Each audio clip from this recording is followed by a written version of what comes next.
Bonjour, prêt pour une nouvelle exploration? Aujourd'hui, on va se pencher sur un sujet absolument fascinant, un vrai défi à l'échelle mondiale, la préservation des langues maternelles autochtones.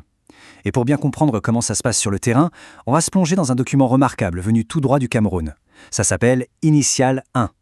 Alors attention, ce n'est pas juste un banal livre de grammaire, pas du tout. C'est littéralement un outil de sauvegarde, une bouée de sauvetage pour l'identité culturelle face à une mondialisation qui a parfois tendance à tout lisser sur son passage.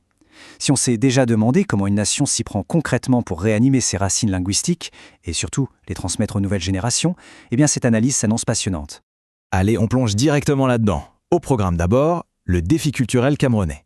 Ensuite, on verra la solution apportée par l'APROLAC.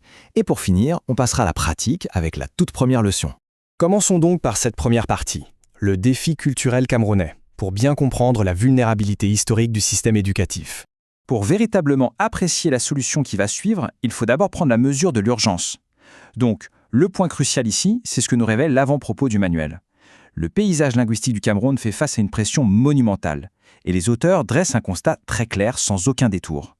Ils expliquent qu'avec les chocs culturels actuels et ce qu'ils appellent les tendances hégémoniques, l'éducation au Cameroun est particulièrement vulnérable.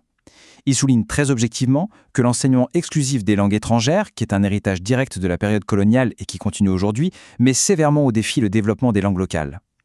Il ne s'agit pas du tout de rejeter l'ouverture au reste du monde, mais simplement de constater factuellement qu'un déséquilibre majeur s'est créé, un déséquilibre qui menace directement la substance même des identités culturelles camerounaises. Et face à ce constat plutôt lourd, une prise de conscience collective a commencé à germer. Le véritable tournant institutionnel, l'élément déclencheur, ça a été la loi d'orientation de l'éducation de 1998. Ce texte fondateur, c'est un peu un électrochoc. Il lance un appel direct à ce qu'on appelle l'enracinement culturel des apprenants, tout en gardant bien sûr cette ouverture au monde.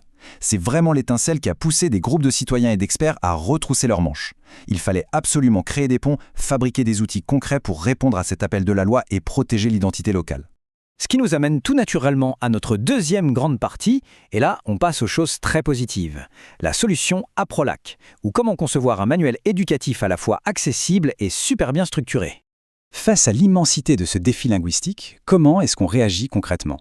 Eh bien, la réponse vient d'un collectif, l'APROLAC, l'Académie des professionnels de langues et cultures camerounaises. C'est un groupe de passionnés, des enseignants issus d'écoles normales supérieures et des experts linguistiques, qui ont décidé de s'engager à fond. Leur création, ce fameux manuel Initial 1, les auteurs eux-mêmes la décrivent comme un acte humble mais profondément audacieux. L'objectif, proposer un modèle d'apprentissage parfaitement coordonné, adaptable à plusieurs langues et pensé pour couvrir absolument toutes les aires culturelles du pays. C'est une méthode évolutive vraiment taillée sur mesure pour les grands débutants. Maintenant, ce qui est vraiment intéressant ici, quand on regarde ce sommaire, c'est l'ampleur et l'ambition du programme éducatif. On voit tout de suite qu'il ne s'agit pas juste d'apprendre des mots au hasard. Ça touche à tout. Le domaine familial, social, économique et même environnemental. On y trouve des leçons sur la façon de saluer, d'accueillir un étranger, ce qui est une valeur sociale primordiale, mais aussi des choses du quotidien comme les parties du corps, la maison, la nourriture ou encore les jours de la semaine. L'accent est mis à 100% sur la communication immédiate. Le but, c'est que l'apprenant puisse interagir avec son environnement direct dès les toutes premières pages. Mais attendez, avant même de plonger dans la grammaire ou le vocabulaire, l'ouvrage s'ouvre sur quelque chose de très puissant, de très émotionnel, un chant. Le titre, c'est « Notre langue est une richesse infinie ». Les paroles sont magnifiques, elles disent « Levons-nous pour notre langue, sortons pour notre culture, semons l'amour, semons l'unité ». Et ça, ce n'est pas juste une petite introduction musicale sympa pour faire joli, c'est véritablement la thèse de tout l'ouvrage. Ce chant nous rappelle que la langue, ce n'est pas qu'un simple outil pour discuter. C'est notre bras droit, c'est un trésor inestimable qui relie toute une communauté. Allez, on passe à notre troisième et dernière partie, en pratique avec la première leçon. Voyons comment on donne vie à cette langue. Et ça illustre brillamment la pédagogie qui a été choisie. Parce que donner vie à une langue sur du papier pour des débutants, ce n'est pas une mince affaire. Le manuel utilise des personnages super accueillants pour nous guider. Voici Akamana et Atandfak. Au lieu de nous assommer avec de grands textes théoriques impossibles à digérer, l'apprentissage s'incarne directement à travers ces visages d'enfants souriants. Dès la leçon 1, l'objectif est limpide, apprendre à se présenter. On observe les personnages, on se demande ce qu'ils fabriquent, et on s'approprie les toutes premières questions de base. Quel est ton nom et où habites-tu?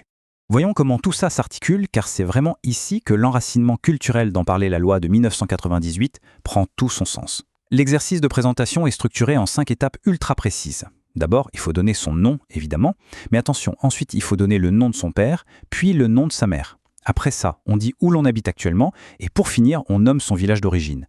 C'est fascinant parce que, contrairement à une présentation plus classique en Occident où on se contente de son prénom et de son métier, ici l'identité de l'individu est totalement indissociable de sa filiation et de son ancrage géographique. On n'est jamais vraiment seul, on est toujours le fruit d'une lignée et d'une terre. Et si on regarde l'application directe dans le dialogue, c'est très clair. Le manuel montre exactement comment faire. Akana se présente de cette façon. Il dit que son père s'appelle Ndongongo et sa mère Tsakeng. Il précise qu'il habite à Baleveng, mais, et c'est une distinction cruciale, il ajoute qu'il est originaire du village de Bamendu. De son côté, Atonfak explique que son père est Atsamang, sa mère Ndongo, et qu'elle habite à Batsengla, qui s'avère aussi être son village d'origine. C'est à travers ces petits échanges, simples mais très structurés, que le manuel tisse une véritable fierté d'appartenance. Ensuite, c'est aux apprenants de reproduire ce schéma avec leur propre histoire familiale. Tout au long de cette exploration du manuel Initial 1, on a bien vu qu'enseigner une langue n'a absolument rien de neutre. C'est un acte de préservation, une façon de maintenir en vie toute une vision du monde. Et ça nous amène forcément à une réflexion beaucoup plus vaste qui dépasse largement les frontières du Cameroun pour toucher à quelque chose de totalement universel. Comment la préservation d'une langue maternelle ancestrale façonne-t-elle au bout du compte notre compréhension de qui nous sommes vraiment ? C'est une question qui résonne puissamment, quelle que soit la culture étudiée, et qui invite chacun à considérer ses propres racines comme une richesse absolument inépuisable.